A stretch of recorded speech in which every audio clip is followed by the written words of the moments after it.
উল্লেখযোগ্য কিছুই নেই। মনে করেন কোরআনুল কারীমের মধ্যে 25 জন নবীর নাম আছে, একবারে গুনাহ। এখন নবী রাসূল কি 25 জন? তাহলে 1.25 লক্ষ আম্বিয়া কেরাম, তো বাকিদের তো নাম নাই, কেউ জানে না। অন্যান্য কিতাবে খুঁজলে আরো নইলে 2-4-20 জনের নাম পাওয়া যাবে। তা তাইলে লক্ষের চাইতে বেশি নবী রাসূলের নাম তো পৃথিবীর কেউ জানে না।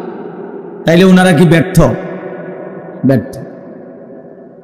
আমাদের প্রিয় নবী সাল্লাল্লাহু আলাইহি ওয়াসাল্লাম তিনি যখন বিদায় হজ্জের মাঠে ইন্তেকালের পূর্বের বছর আরাফাতের ময়দানে হজের খুতবা দিছেন, তখন নবী সাল্লাল্লাহু আলাইহি সাল্লামের সামনে 1.25 লক্ষর বেশি সাহাবী ছিল।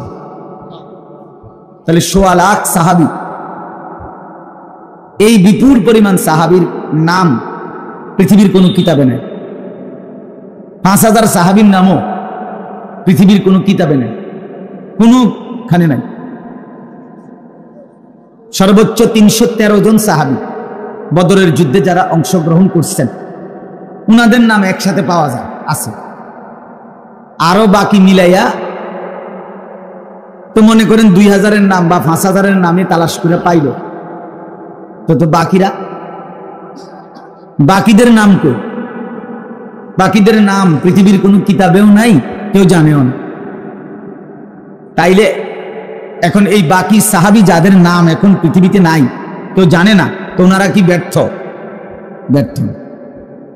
এই কথাটাই বলতে চাচ্ছি। মূলত সফলতা কিংবা ব্যর্থতার জন্য মানুষের কাছে পরিচিতি কোনো বিষয় না। সফলতা কিংবা ব্যর্থতার জন্য মহান আল্লাহ পাকের কাছে আমার ফয়সালা কি হয়েছে সেটা বিষয়। ফামান যুহজিহা আনিন নারি ওয়া উদখিলাল জান্নাহ ফাকাদ ফাজা, সরাসরি কোরআনের আয়াত। আল্লাহ বলেন, বান্দা মরতে তো হবেই তোমাদের সকলকে, কিন্তু দেখার বিষয় হলো যাকে জাহান্নাম থেকে মুক্তি দেয়া হলো এবং জান্নাতে প্রবেশ করানো হলো, ফাকাদ ফাজা, সেই কেবল সফল হলো, সেই কামিয়াব হলো, সেই কৃতকার্য হলো। তাহলে কি বোঝা গেল? সফলতা জাহান্নাম থেকে মুক্তি পাওয়া, সফলতা জান্নাত পাওয়া, হ্যাঁ, আল্লাহ তাআলার পক্ষ থেকে ঘোষণা হওয়া। এজন্য আজকে আমরা অনেকটাই এই গ্লোবালাইজেশন, বিশ্বায়নের এই যুগে, মোবাইলের এই যুগে খ্যাতির মোহ, পরিচিতির মোহ আমাদের মধ্যে খুব বেশি। একবারে সবাই মনে করে আমি একটা চুল কাটাইলাম, এটা সবাই দেখুক। আমি একটা সিবা প্যান্ট কিনলাম, এইটারে কয়েক আইটেমে মোবাইলের মধ্যে ছবি দিব, সবাই দেখুক।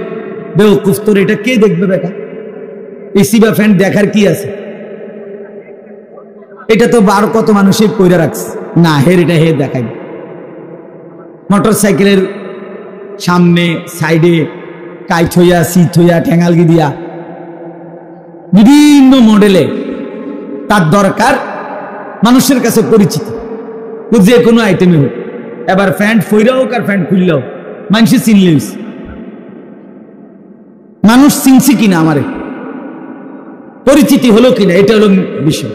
এই যে খ্যাতির, পরিচিতির মোহ, আকর্ষণ, এটা আমাদেরকে বরবাদ করে দিচ্ছে, আমাদেরকে শেষ করে দিচ্ছে। এই জন্য বাপ একজন হোক, একজনের জন্য আল্লাহর কথা দিল দিয়ে বলা উচিত। কেউ যদি 10,000 মানুষের সামনে বয়ান করে আর কেউ যদি 10 জনের সামনে বয়ান করে, মনে রাখতে হবে কোনোটাই সফলতা ব্যর্থতার মাপকাঠি না। 10,000 লোক হইলে সফল, 10 জন হইলে ব্যর্থ, এমন কথা কোরআন সুন্নাহর কোথাও নাই। ইসলামের মধ্যে সংখ্যাগরিষ্ঠতা হিসাব না, কোরআন সুন্নাহ সম্মত হওয়া এটা হিসাব। গণতান্ত্রিক পদ্ধতিতে সংখ্যাগরিষ্ঠতা হলো মূল বিষয়। 51 জন আপনার ভোট দিছে একজনকে, এবারে তারা অর্ধশিক্ষিত হোক অথবা একেবারে অশিক্ষিত হোক, যে 50 জন বুদ্ধিমান বিবেকবান আরেকজনকে ভোট দিছে, এরপরেও 51 জনের ভোট যিনি পাইছেন উনি জিতছে, কারণ এখানে সংখ্যা বেশি, একজন বেশি। এখানে যোগ্যতা বিষয় না, এখানে মূল বিষয় হলো ভোট একটা বেশি। এটা হলো এই গণতান্ত্রিক পদ্ধতির একটা ব্যর্থতা। এখানে উপযুক্ত ব্যক্তি নির্বাচনের সুযোগ কম, এখানে ভোট হিসাব, সংখ্যা হিসাব, গরিষ্ঠতা হিসাব।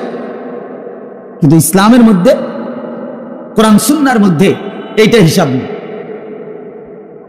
এখানে সফলতা কিংবা ব্যর্থতার জন্য কোরআন সুন্নাহ, ঈমান, ইলম, আমল, তাকওয়া এটা জরুরি, এটাই জরুরি।